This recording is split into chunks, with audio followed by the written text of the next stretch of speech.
Happy Saturday, lovely lurkers. What do you think about the new Ahsoka show, Destiny's Final Shape, and Starfield's Insane Beginnings? And you are so not invited to my Bat Mitzvah. And that's because the price is wrong, bitch. Let's lurk.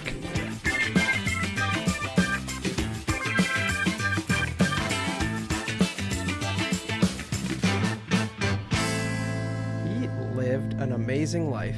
He got as close to $1 as you can get without going over. He got as close as he could without going over. That's the first TikTok I woke up to a couple days ago. I'm like, oh my God, you guys are dicks.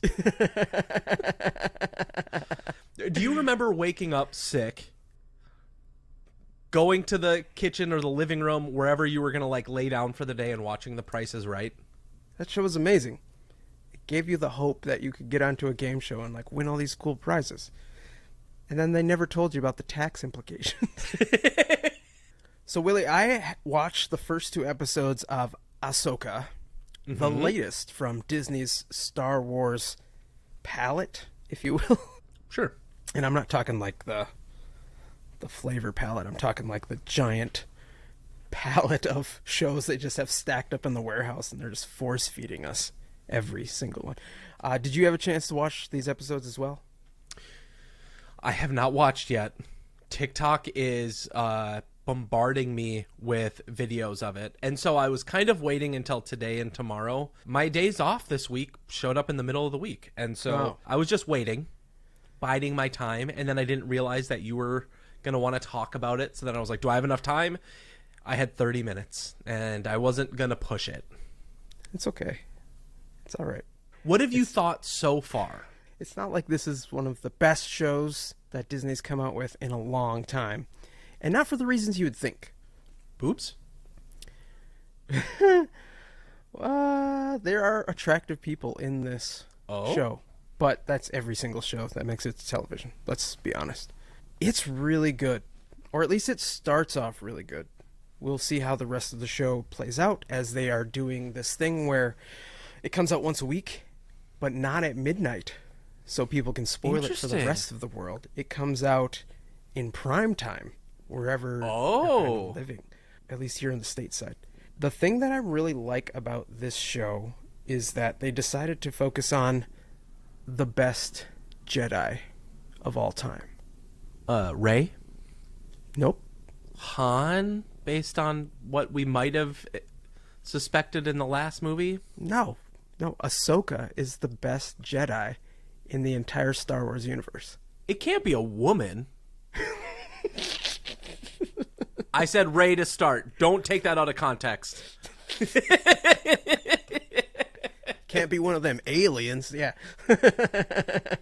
That was very Republican of you. Republic of me. Yes, I know. No, I watched this video that said, like, I don't know if I sent it to you. I thought I did, but Ahsoka is the best Jedi because she was trained as a Jedi by not 1, not 2, but 3 different Jedi Masters. And you can see her upbringing in, is it Rebels? Or is there another animated series that she, like, you see? The Clone Wars is where she came from. Got it. She also appears in Rebels. She now has her own show. But she started out as this side character that everybody thought was kind of annoying. And then over time, with her story arc, grew into this like amazing, what we would now call a gray Jedi, because, spoiler alert for people who haven't watched Clone Wars, she gets kicked out of the Order. How dare she? I know. Them. Everyone. She was accused falsely of blah, blah, blah. No spoilers, like I said. But they give her the option to come back, and she's like, no, you didn't trust me. And I'm out on my own. And so she then just uses the ways of the Force to be a force of good on her own without the stuffiness of the Jedi. And she doesn't fall prey to the Sith when she's lured by Maul and other people. So we have this character who's amazing. And the show picks up with her kind of getting back together with a story arc from the series Rebels. Ooh. What happened in, I don't know if I should say it. You're not going to understand. You Is never it in watched Rebels? I'm not going to know. No, you're not going to know. But small spoilers for people who haven't seen the first couple episodes yet. The show, the second episode ends with her recruiting one of her Rebels friends, Sabine, to come look for their friend that got lost in the show Rebels. Interesting. Okay. And people were like, wait a minute, this looks familiar. And they went back, and there's plenty of videos online where it is a shot for shot, side by side. Like, they did this same thing in the animated series where she flies her ship to pick up this character. The character is like looking longingly at this painting of her and her friends back when times were good. And then she gets on the ship and leaves. And people were like, well, they just ripped off that from the show. Like, why would they just copy it? No. Dave Filoni, being as smart as he is, it's the same shot. Dude, It's that's the so same crazy. exact shot from the series. They're just picking up. He said, like, things happen in this show or in the series, in the Star Wars universe, that aren't always in order. Mm-hmm. So sometimes things are out of order. So I was just like, okay, Dave Filoni, once again, just cement. He knows what he's doing. Mm-hmm. And so, like, that got me really excited for where the show's going to go, because there's going to be some really cool characters that are going to show up. One of my favorite actors from The Expanse is going to make a cameo in the show, or he's just going to be a character in the show. I think it has a lot of potential. And as somebody who's been sick of Star Wars crap and other Disney crap, like, you probably should jump back in on this one, honestly. Okay, I'll give it a shot. I saw this really interesting TikTok that posed a question and said, if Star Wars were to do a what if series the way that they did in Marvel, what would be your go-to what if moment? What if Hayden Christensen, aka Anakin Skywalker, I don't know why, that's just who he is to me. But what if Anakin Skywalker had been allowed to marry Padme, and just, like, there were no, like, Jedi rules against relationships and stuff? Ooh, interesting. I have one more, and this is a story I've heard for a really long time growing up, is what if Luke defeats the Emperor and defeats, Vader, just like that ends. But then the Jedi Order rebuild themselves, and they become too powerful. So, like, they suddenly become too forceful, and Luke has to bring balance to the Force, and so he has to become a dark Jedi. That would be very sweet. Yeah, that'd be really cool. Speaking of things that I would look forward to, one I'm looking forward to is Destiny's Final Shape update, which is going to go live in February of 2024. That was announced Last week and a half ago, as this episode's going up, Bungie did their new season, and they're doing their seasons in an interesting way where you get slow content week over week that adds up to kind of like a final narrative beat. I don't find them super engaging, and so I'll get into it and I'll let you know if the season's any good. But for right now, I want to talk about how they... Hold on. I just read an article before, preparing for the show, saying that the Season of the Witch, which is the new one, right? Correct. Is very fun. And very engaging. Like, do you know the mechanic of this season? Like, what you're building towards? Tell me about it. From your perspective. Eris Morn, who is everybody's favorite bleeding-eyed witch, essentially wants to go to war with Xivu Arath. And Big Witch Queen. You have to, like, do all... the whole reason you're doing all these activities and strikes and fighting and stuff is so you can basically supercharge her into this hive goddess. And so there's going to be this big titanic showdown. And they say actually feels really fulfilling. That's according to Forbes.com, the biggest gaming. magazine in the world. Yep, not, Gamer Rant or Kotaku, definitely Forbes. Yeah. It's interesting. They wanted to build a sort of like deck builder into Destiny. What? So each season they kind of play around with different seasonal mechanics. So last season everybody was going ape shit over the ability to go fishing. There could be these like places where you could go fish and get exotic or legendary, and the more people, the better chances of getting better stuff. And so it was just like loot pools, literally. Oh, okay. And now you go around doing things like strikes and Crucible and public events, and it allows you to find or earn cards, like these little banners that you can build a deck of these enhancements. So if you're doing the seasonal activity, you can say, hey, I want my squad to have better healing, or I want them to have better accuracy, or I want to add some flavor to the game. You can go to these places within activities to like activate one of those mechanics. Can you trade the cards? No. Ah, well, there's a missed opportunity. Trading card games are real hot right now. I know. We covered that.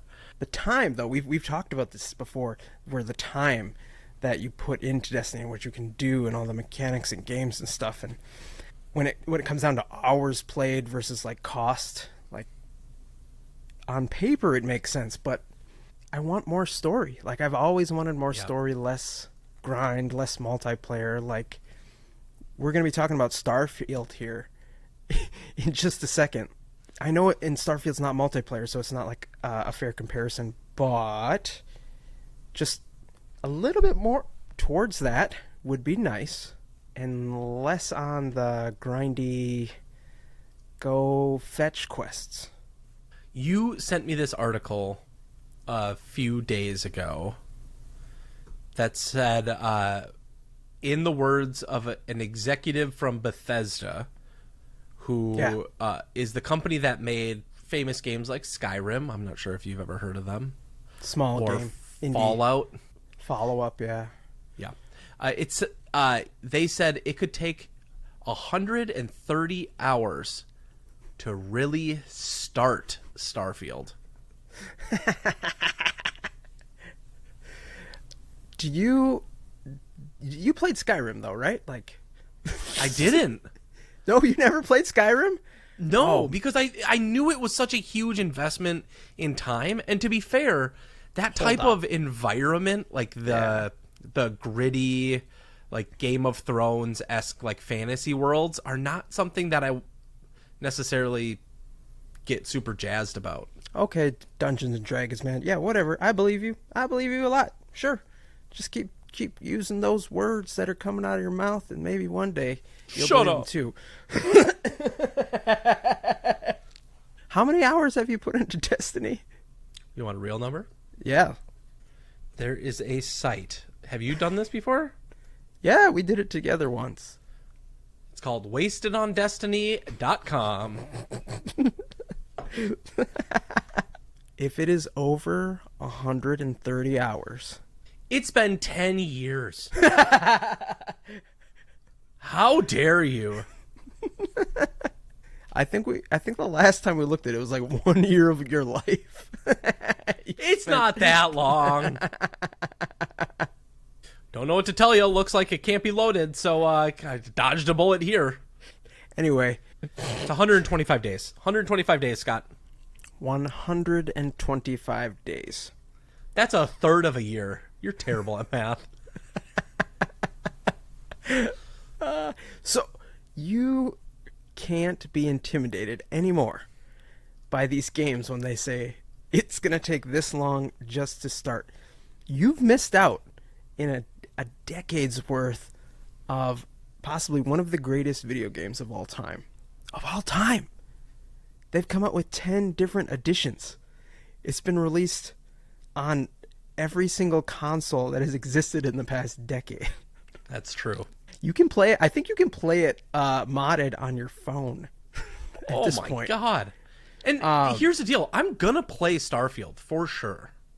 Yeah, it's going to be quote unquote free on Game Pass.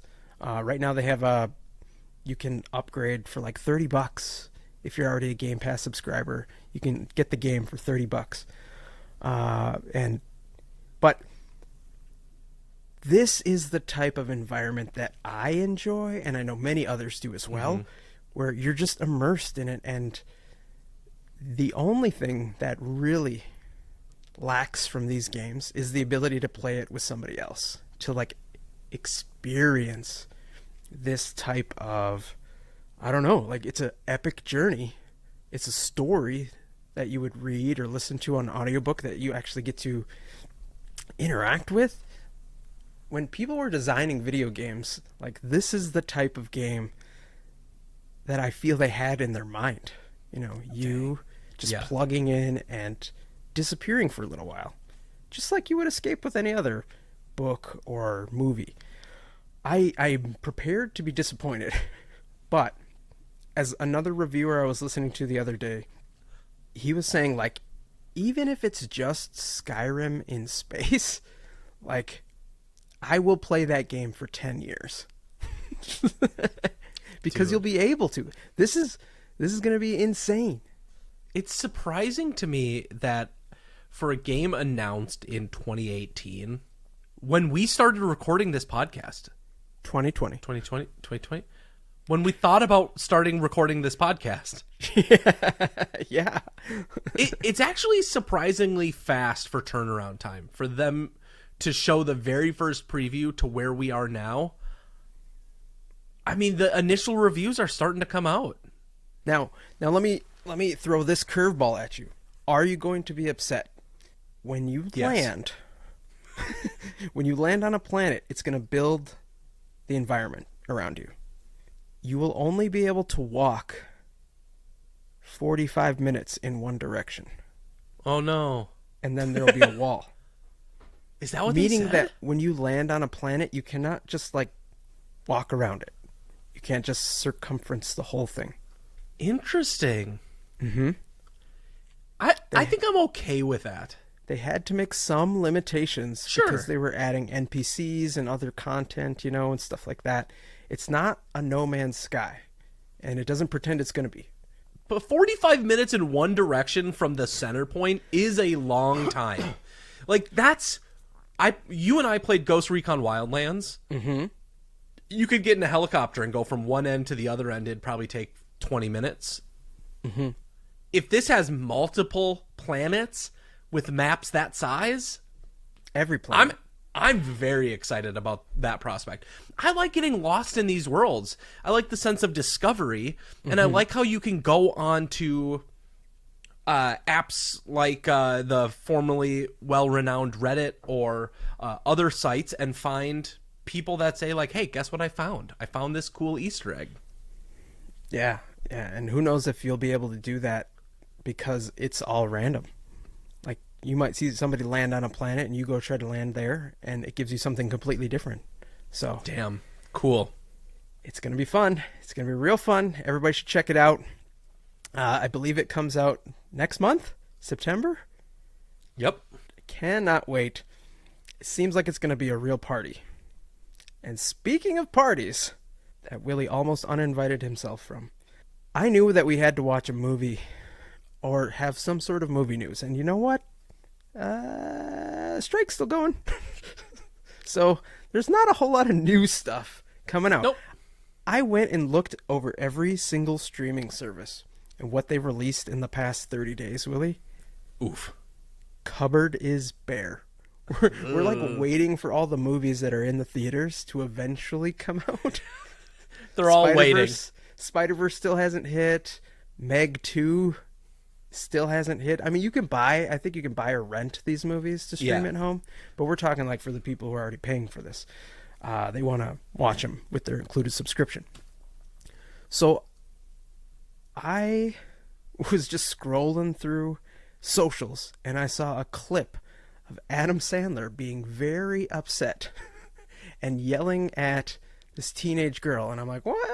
I don't think I've seen this one. What is this? And the line was uttered, well, can I at least have a mojito bar. My God.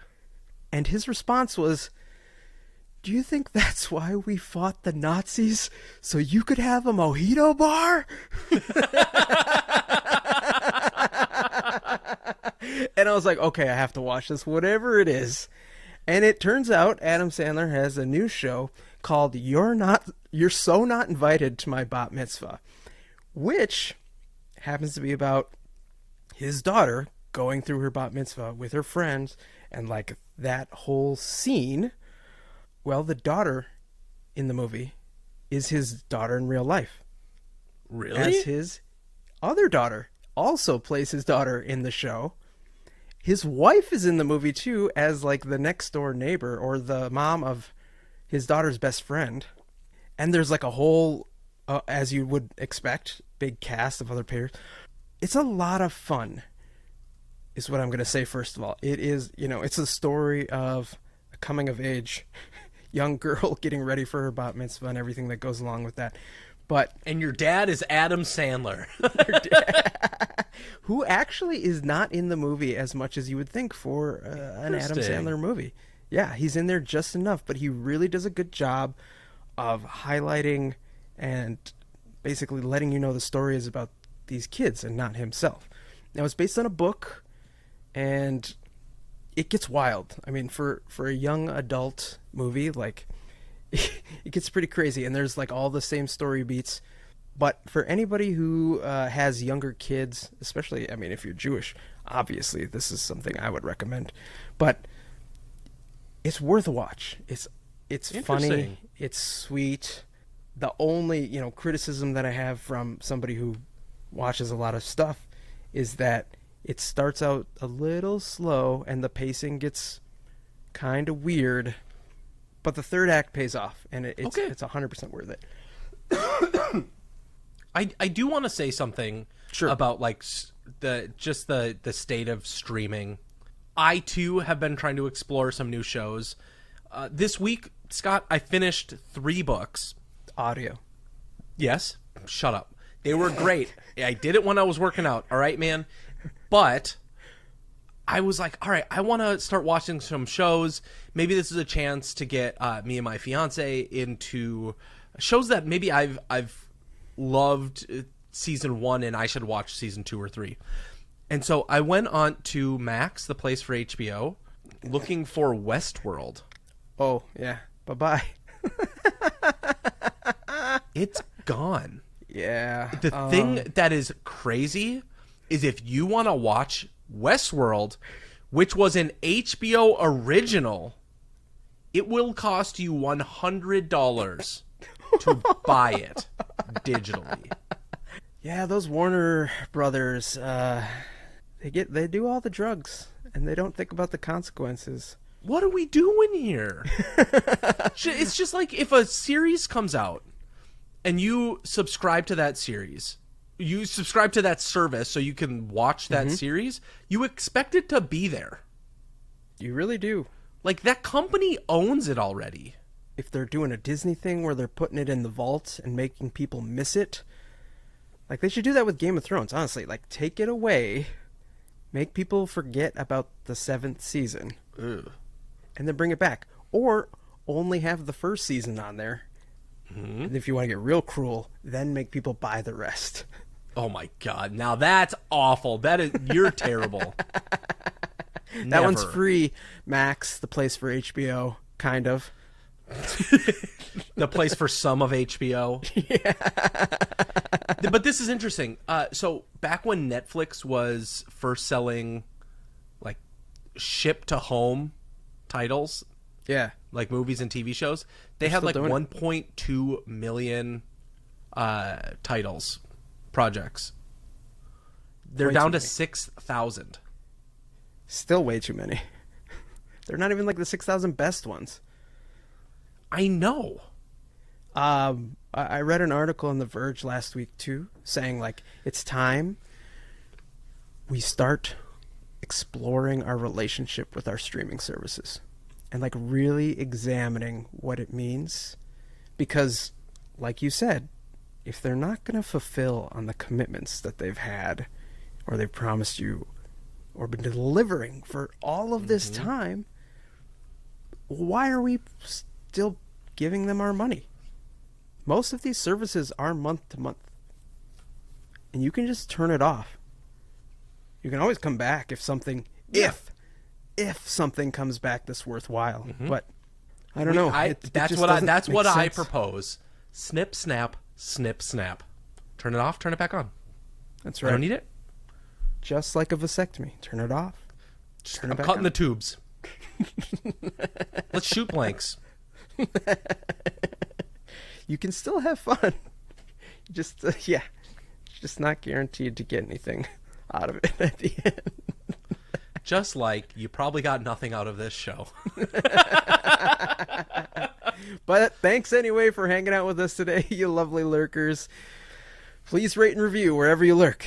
We appreciate the love, so remember to be kind to each other, and we will see you next week.